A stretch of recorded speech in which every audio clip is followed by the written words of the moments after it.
Justin Morris went on the Dale Jr. down earlier this week and said it might be a tall task and a tall order to get Helio Castroneves in one of his cars for the Daytona 500. And Bubba Wallace had a lot of picker issues this season, and a lot of things need to change over 2311 Racing. What's going on, guys? It's Daniel, and welcome back to our video. We've got a ton of NASCAR and other motorsports stories discussed here today on the channel. Let's go just some straight on those really quickly. We're going to go ahead and start our paint schemes and sponsorship news first. Let's jump on those really quickly.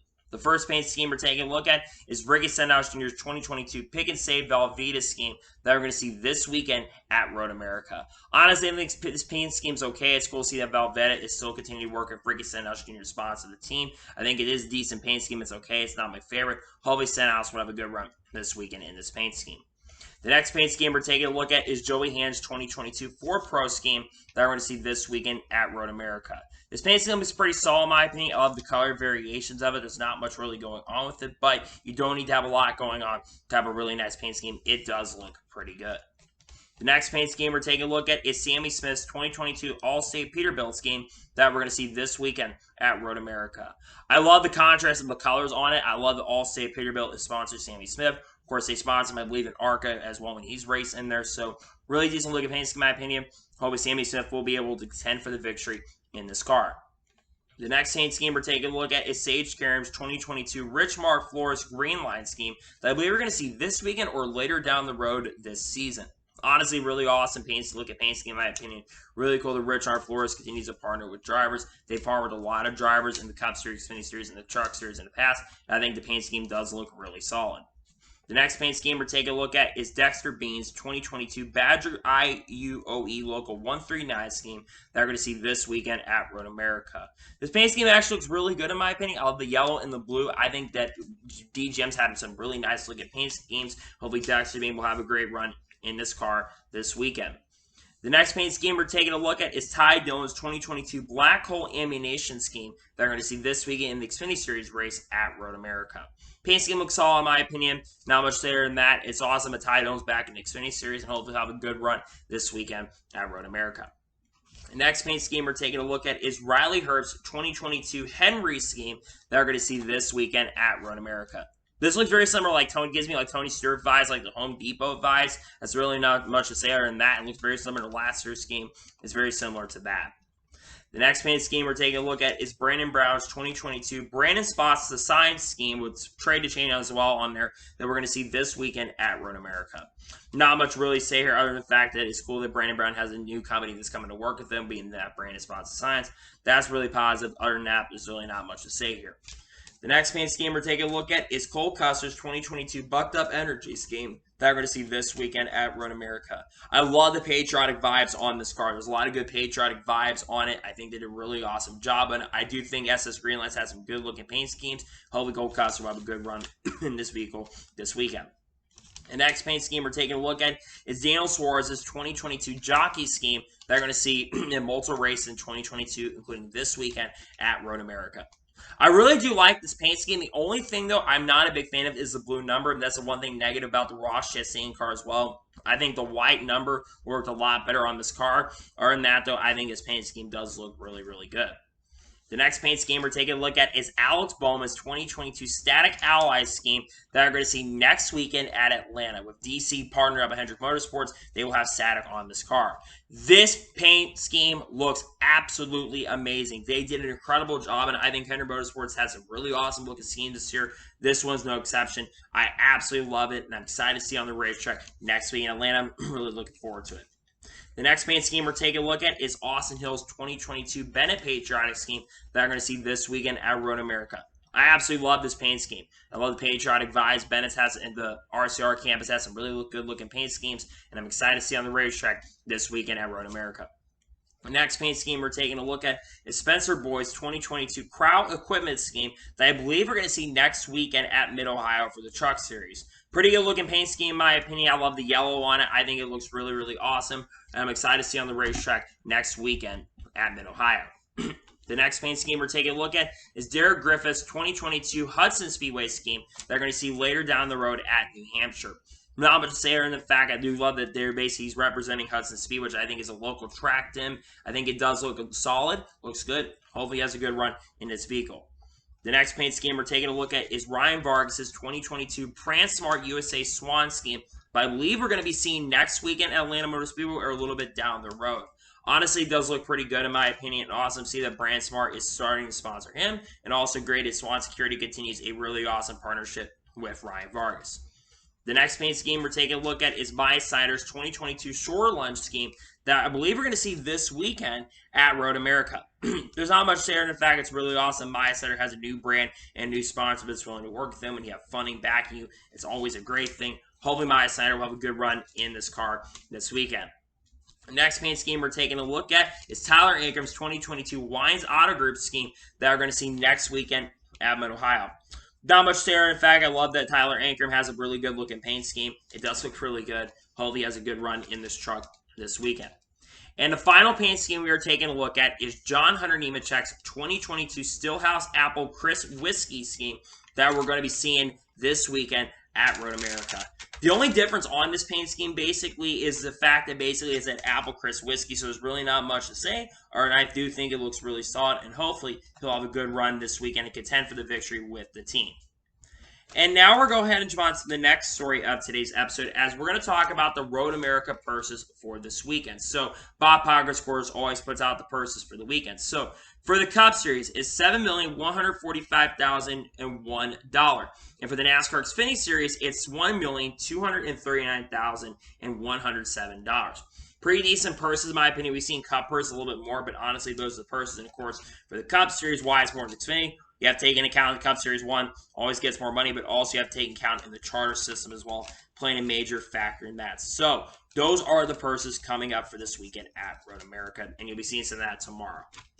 And now we're going to go ahead and jump on to the next story of today's episode, as we're going to talk about some merchandise. As according to Adam Stern, NASCAR has been working with the estate of the late Dale Sr. over the last year to put out a bunch of new licensed merch around the Intimidator. Basically, over the last 2 decades, we've been seeing a lot of people really sporting, and it's really grown over the last couple of years. We've seen a lot more people basically sporting a lot of the legendary Intimidator merch off of Dale Sr., but of course, they have to go through the estate of the Earnhardt family because of Teresa Earnhardt, also known as the Wicked Witch of the South.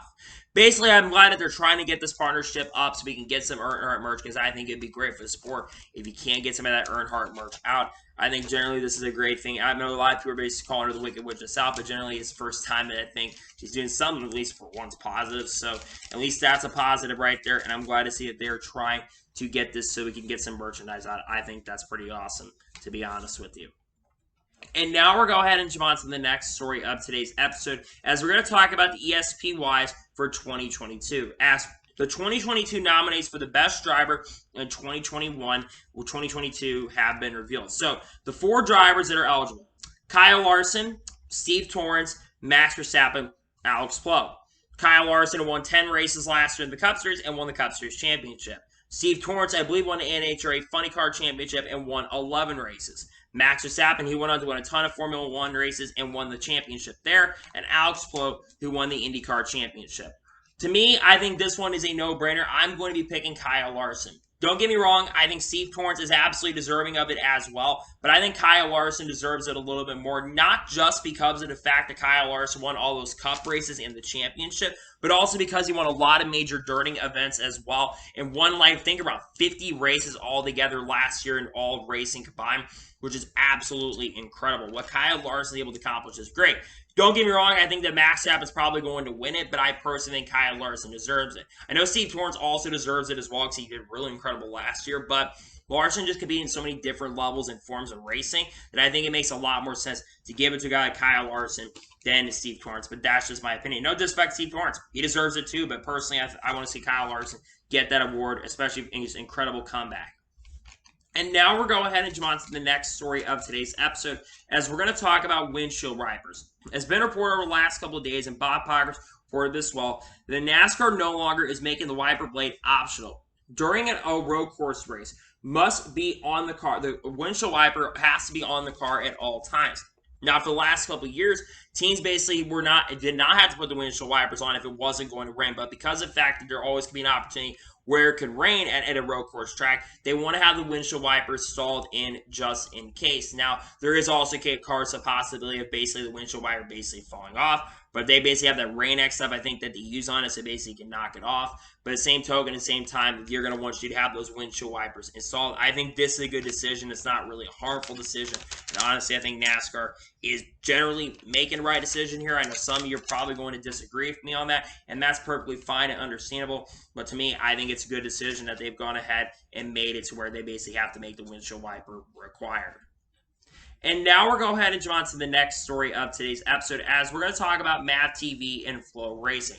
As MAV TV and Flow Racing have announced a massive partnership. So all the races that have been on MAV TV Plus really for the last couple of years are now going to be streamed on Flow Racing. This, of course, all their major dirt events, including the last few mains of the Chili Bowl. I know a lot of people don't want to spend a ton of money on Flow Racing. I've not bought Flow Racing at this time, but this is a massive partnership for many reasons. Because if you're a big fan of the Flow Racing coverage, how they covered the race itself, I think you're generally going to really love this move. If you really wanted to basically save a little money, you could basically save MAV TV.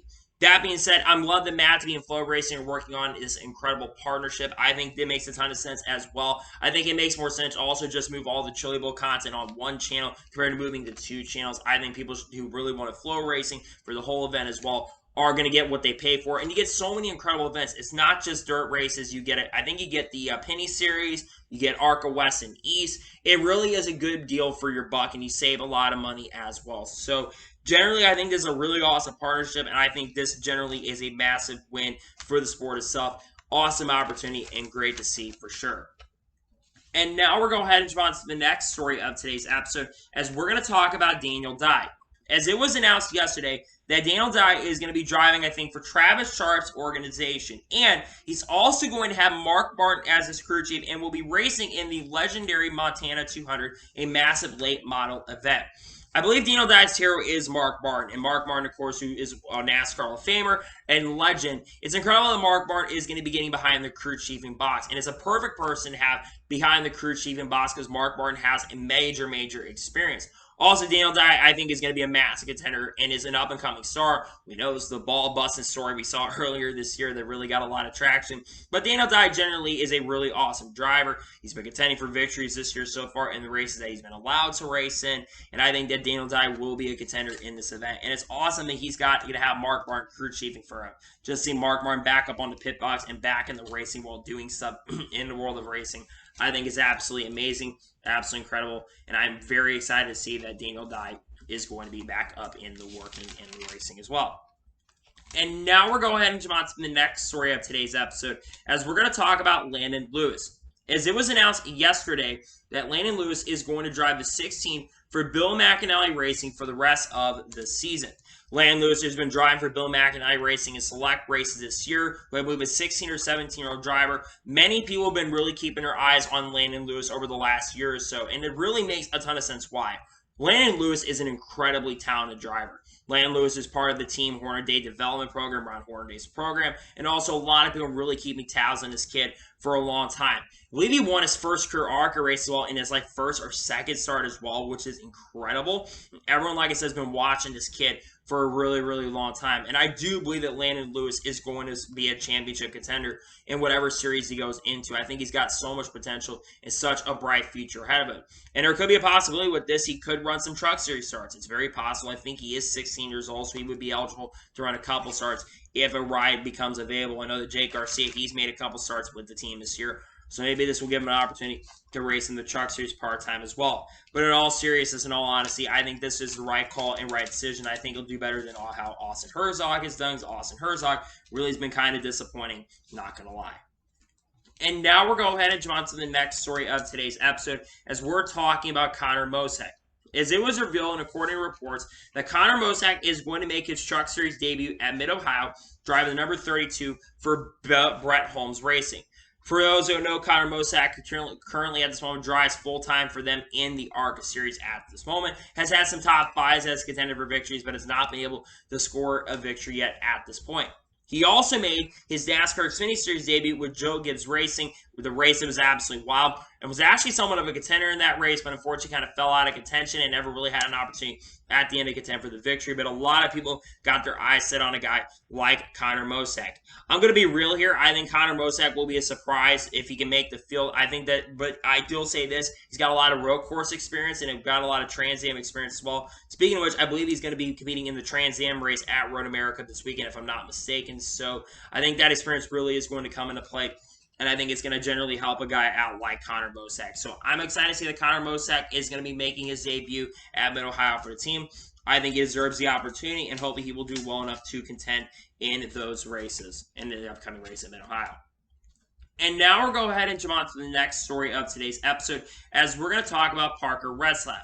Now, Parker Retzlaff was being interviewed by one of my good buddies, Casey Campbell, does a lot of interviews of major drivers. And Parker Retzlaff told Casey that he says he is not sure what his next Xfinity Series race will be.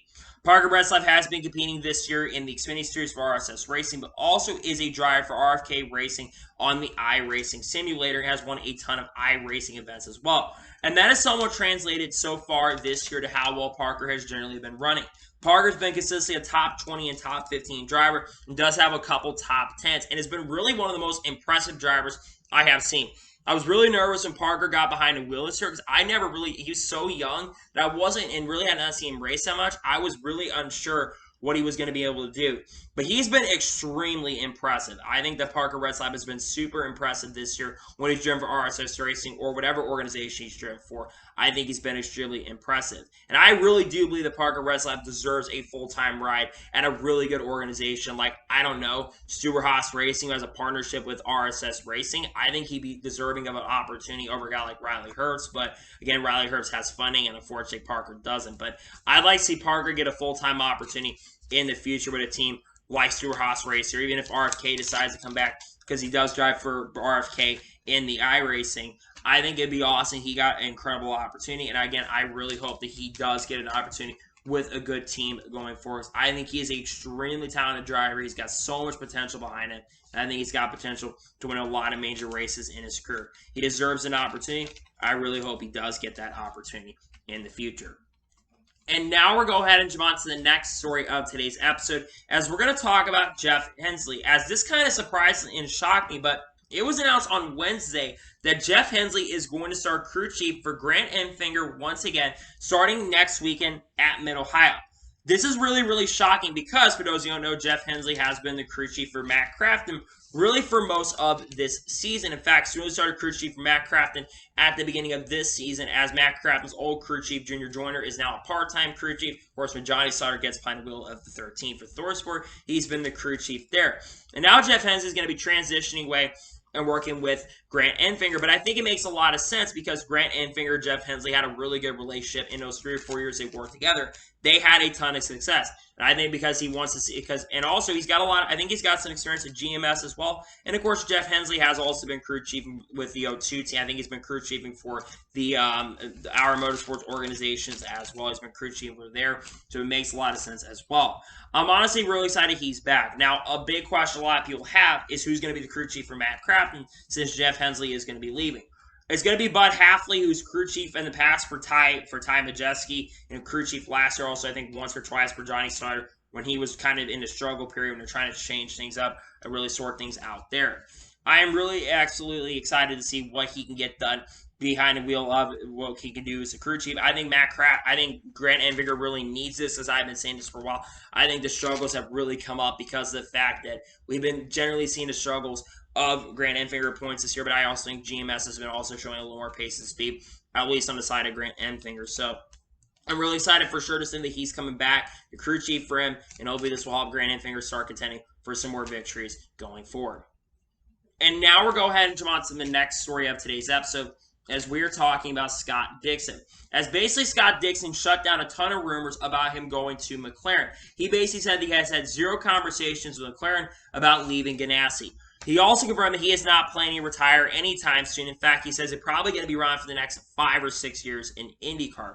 Scott Dixon has been with Chip Ganassi Racing now for many, many years. In fact, I think he started driving for Chip Ganassi Racing as early as back as 2001 and 2002, and is a 6-time IndyCar champion, looking for that 7th IndyCar championship, which is very hard to get once you get past 7. It's really difficult to get past 7. Not many drivers have been able to do that. But Scott Dixon is a legend. But really behind the paddock, especially over the last few months, it's been rumored, and it basically was rumored by multiple people, that Scott Dixon was thinking about maybe leaving Ganassi and going with the McLaren. That was a massive, massive rumor. But Scott Dixon's like the franchise driver, and a lot of people thought this was going to be the case because of the success of Alex Palou, because Alex Palou, of course, the defending IndyCar champion, and they had a successful driver there.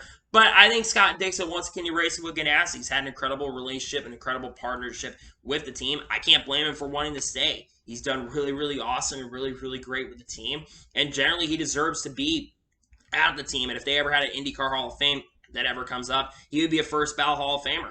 He's absolutely incredible. He's a legend, and being a six-time champion, all those with Chip Ganassi Racing, by the way, and with all the success he has generally had with the team, it makes a lot of sense to keep him at the team, you know. So we know that he's going to be back. We probably are expecting Alex Palou to be back because IndyCar silly season is starting to happen. We know Alexander Rossi, he's going to McLaren. So you throw Scott Dixon's name out of the window, who's going to be at the team.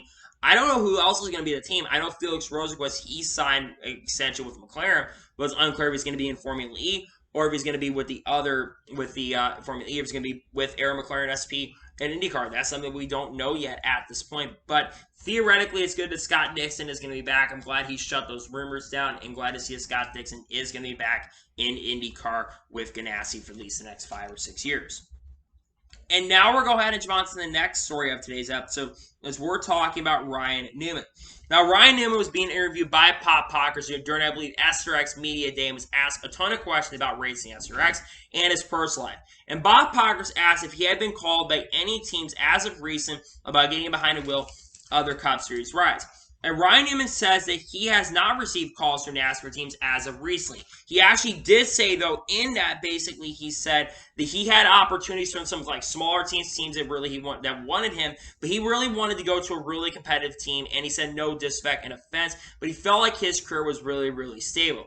Now, for those who don't know, Ryan Newman, legend of NASCAR, was looking to maybe race this year in 2022. Of course, he's been racing in modifieds this year. Daytona 500 champion in 2008. Ryan Newman's had a lot of success. I know a lot of people were really wanting Ryan Newman to come back, maybe like to RFK Racing at some point, maybe to another team. But Ryan Newman is just a driver that's really worked hard for such a long time. And Ryan Newman, of course, I think one of the things that really made the decision kind of come through for him is his massive, massive accident 2 years ago in the Daytona 500. And we saw the crash with the car and the SRX race. We saw basically the car on one of the specials that they did. And just, I think one of the reasons why Ryan Newman, and also Ryan Newman has a family as well, he wants to take care of it, wants some more time with the family as well. He wants to continue racing, but I think he knows that he's had a really good career for himself. And I think Newman knows, and would Newman probably come back maybe for a one-off. I think that's possible. Maybe like runs a Bristol Dirt in 2023. Maybe runs like some truck races. Maybe runs the truck races next year, the dirt race. Who really knows? But it's unfortunate Ryan Newman at least isn't going to come back to NASCAR, at least right now. But I think Ryan Newman is generally he's had an incredible career. I mean, if he doesn't want to come back, it's his choice. He's done great for the sport generally. And again, if he wants, like I said, if he wants to come back to NASCAR, he probably hasn't received, he hasn't received a call that's really going to give him that opportunity to be successful. So I think if Ryan Newman wants to come back and race, he wants to be with a quality team. Track has to be a great team to go to, but Track has, of course, they've got 2 drivers currently set for next year, and basically they've got a third car, which is only going to be a part-time car. So generally, Ryan Newman feels like he's had a successful career. He's got a good life. He's got a family he's taking care of, 2 daughters he's taking care of as well. And I don't blame him if Ryan Newman never wants to come back to the Cup Series and race. I can't blame him. He's had a lot of success in the sport, and naturally and generally, I hope that Ryan Newman does what he wants, and hopefully he succeeds whatever he does. And excited to see, well, not excited, but if he does want to come back, it's his decision. And now we're going to jump on to the first of 2 major stories in today's episode, as we're going to talk about Bubba Wallace. Now, we've talked about this, so we've talked about this a lot on the channel, and I really talked about this week. But there was a graphic that came out, and Danny McFadden tweeted this out, and showed the graphic on social media about all the issues that Bubba Wallace has had. Now, Bubba Wallace really reached his breaking point this past weekend at Nashville. Bubba Wallace was having a really strong race at Nashville, had driven all the way up to the top 10, and then the team has a loose wheel, tells him to stop, and they go a lap down. And Bubba Wallace was angry on the radio, basically told the crew, do not talk to me. He was mad at the crew chief, and then eventually when the rain delay happened, after the rain delay happened and stuff, he eventually calmed down. And a lot of people are wondering, why did Bubba Wallace react like that? Well, as you probably saw in the graphic just a few seconds ago, you're probably seeing that Bubba Wallace has had so many issues this year and things that have compounded throughout this year. Bubba Wallace has had a frustrating year, and a lot of it relies onto the pit crew. Now, did he overreact? There's a good chance he probably did overreact. I would think maybe he did overreact a little bit, but I cannot blame Bubba Wallace for being upset, and there's a good reason why I cannot blame Bubba Wallace for being upset. This year, Bubba Wallace has had 7 loose wheels, multiple over-the-wall too soon penalties, has been involved in a ton of wrecks that really haven't even been his fault. And I think Bubba Wallace knows he's got a lot of pressure on himself and has to have the good mentality. I don't know if his mentality is in the right state. And he said his mentality was great. He's had so many races this year where he has had speed to contend for victories. Look at Kansas earlier this year. Probably had a car as good or not better than Kurt Busch's. What happens? Pit crew has 2 or 3 loose wheels in that race and multiple over-the-wall too soon penalties and ends up still recovering to a really solid 9th place finish, but should have finished up there and contended for the victory. Go back to the Coke 600. Had a winning car there. Led a lap there. Was up front in that race. Guess what happens? Pit crew really screws up. They basically spins out, goes to the opening, should have just went back around the racetrack and got back around there. And then Buddy Barker makes a really, really horrendous call right there and basically makes him stay slow on the track, save his tires. Little do they know, they're on a damaged vehicle policy and a damaged vehicle clock, which I think the damaged vehicle clock is absolutely stupid, but that's not the point. The point is basically he got frustrated there at the Coke 600. He had speed at other tracks earlier this year. Look back at Auto Club, had a top 10 going that year. He caused that wreck, but it really was, he's going back up there contending for a top 10. Las Vegas earlier this year. Had speed to potentially contend for a top 10. What happens? Eric Jones basically wrecks. NASCAR waits way too long to throw the caution, and Bubba Wallace runs into him with a potential top 10 or top 15 finish right there. That's a lot of points he could have made up. You look back at Bristol Dirt, he had a decent speed there. Crew screws up there and makes an engine failure mistakes and a bunch of other mistakes right there. And we also talk about there's been major shortage issues as well at 2311, but I think everything just boiled over. He came in this weekend with a fresh mind. He's had a lot of bad races recently. He's 24th in the points. If not for all of these mistakes and teams making all these mistakes, I think Bubba Wallace generally would be a playoff contender, and it would not surprise me if he was, potentially winning some races this year. It wouldn't surprise or shock me if Bubba Wallace does have 2 or 3, would have maybe a couple victories this year, if not for all the mistakes on pit road. You look at how much 2311 has improved this year. 2311 has shown a lot more pace and a lot of speed this year. And I think Bubba Wallace, like I said, knows he has a lot of pressure on himself to succeed. But when the pit crew screws up as much as they've had this year, I think it just boiled over and he just lost frustration. And I know some people say, well, other drivers have gotten upset. Yeah, they absolutely have gotten upset. I think he's just absolutely frustrated because of the fact he knows he can succeed in this sport. And every chance happens, something goes wrong. What needs to happen is this pit crew needs to be fixed and there needs to be changes. One thing I think that needs to happen, and personally in my opinion, is Bubba Wallace needs to swap pit crews with Kurt Busch. Kurt Busch already locked into the playoffs, and I don't see Kurt Busch falling outside the top 30. The only thing I'd be a little bit nervous at is the fact we still could get 16 or 17 winners, but Kurt Busch, I think, is not even the lowest right now in the points right now when it comes to that, and I know some teams are not worried. Why not try to, if enough people get it and Kurt gets another win this year, why not change the pit crew up and give the pit crew that Kurt has over to Bubba and then switch Bubba's pit crew over to Kurt for a few races to try to experiment? I think that's one of the only ways you're going to fix this problem because we already know that JGR is having supply issues when it comes to their pit crews.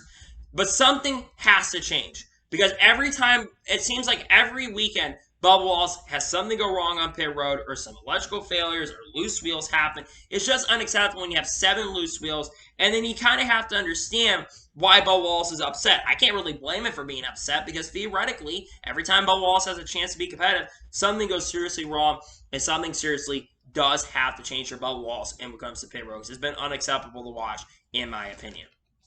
And now we'll go ahead and jump on to the final story of today's episode, as we're going to talk about Helio Castroneves. Now, we've talked about this on the channel multiple times about Helio Castroneves looking to race in the 2022 Daytona 500. And a lot of people theorize that it potentially could be with the number 91 Trackhouse Project car. Of course, the Project 91 Trackhouse car that is going to be debuting later this year at Watkins Glen with Kimi Räikkönen in the car. That is going to be happening here later this year. And a lot of people think that that is 100% a sure done thing, right? Well, Justin Marks went on the Dale Jr. download earlier this week, and he says that Castroneves fits the mold for the Project 91 car, but that a Daytona 500 entry might be a tall order as of right now. But nothing is impossible at the moment. Now, I expect things are going to change because you have to remember, Justin Marks, there's a lot of things and why I think this is going to happen, why I think Castroneves more than likely will probably end up in the Project 91 car. A couple things. Now, Justin Marks has said as of recent that he was basically told that he would be replacing Castroneves, and he was never told about the bet. Justin Marks basically said on the Dale Jr. download that he was never really told about the bet until recently, and did say that he was going to get in the car for Castroneves basically before the move absolutely happened. But I disagree. I have a feeling that Justin Marks kind of wants Castroneves in the ride, and we already know that Helio Castroneves wants to race. Don Hawk has been making calls with multiple teams and multiple drivers, and Castroneves has had such a great career resurgence as a racing. You look at Castroneves, he won the 24 Hours of Daytona earlier this year. Last year won the Indianapolis 500, nearly won again this year. He was up there in the top 10 contending for that, and won an SRX race this year, and won the IMSA championship last year. It's just incredible to watch what's been going on with a guy like Helio Castroneves and the success this guy's been happening. And I know he's 46 or 47, but he's racing like he's 26 or 27 years old. He's racing like he's 20 years younger. And the guy's having an incredible resurgence. And having a guy like Helio Castroneves in the Daytona 500 would be amazing as well. But I'm not just saying that to be the only race he could run. What if Helio Castroneves, of course, runs, maybe the Indianapolis when the Indianapolis returns to the Brickyard? Why not try that? We know Juan Montoya did that for many, many years. Why not try that? Because here's the thing. Castroneves wants to race in NASCAR, whether it's a road course or the Daytona 500, he wants to race.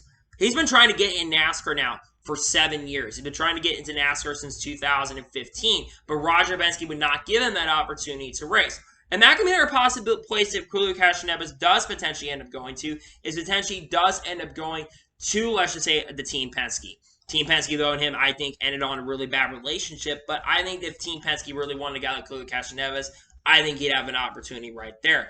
And I've been wanting Castroneves in this Project 91 car. So let me tell you something. The Project 91 car, it fits the mold for a guy like Castroneves. And another reason why I want Castroneves also in the Daytona 500 is because he has a really good positive energy around him and always has a great personality. And one of the things that I think the sport has been lacking, in no disrespect to a lot of drivers in the series, whether you're at the top or the bottom or the totem pole, none of these drivers don't show a ton of personality unless you're a guy like Noah Gragson, Kyle Busch, or whatever. You don't have a lot of guys that show incredible personality because you have to keep yourself in line. And for corporate and stuff, look at Kyle Larson. Larson doesn't have the greatest personality either. Chase Elliott's kind of in the same position as well. Helio Castroneves always has a great and positive energy around himself. And I think having him in the sport would be great as well. And I've been wanting Castroneves in NASCAR now for almost 3 or 4 years. This is a guy that I've been dreaming of becoming in the sport. He's had a lot of success. He's succeeded in everything he's gotten into, whether it's IMSA or IndyCar, whatever it is. He's been extremely successful, and I really hope he does get the call and opportunity from whatever his track house. Because I don't want him in a bad team. I don't want him with Rickler Racing. I don't want him with the money team. I don't want him with some of these smaller teams like NY Racing. I want him in the Trackhouse Project 91 car. I really hope that Justin Marks can get it done. I understand if it doesn't get done, and that's fine. That's understandable. But I think Castroneves, and again, I expect that Castroneves is going to race in the Daytona 500. They're going to get him in a ride, and I still think it is going to be the Project 91 car, but things can absolutely change. We're just going to have to wait and see what happens. But my prediction is I think there's a really good chance, a possibility, that Castroneves will potentially drive the Project 91 car for Trackhouse Racing in the Daytona 500. So anyway, that is your today's shorter NASCAR news and motorsports video. I want to thank you guys for watching. Please subscribe to the channel, notification on to be notified when a video does go live on my channel. Follow me on Twitter, Facebook, and Instagram, and support me on page as well. Let's get to lower that and comment your thoughts on today's video. Do you think that Helio Castroneves is going to drive the Project 91 car or not? Let me know in the comments below. And what do you think needs to change over 2311 and for Bubba Wallace? Let me know in the comments below.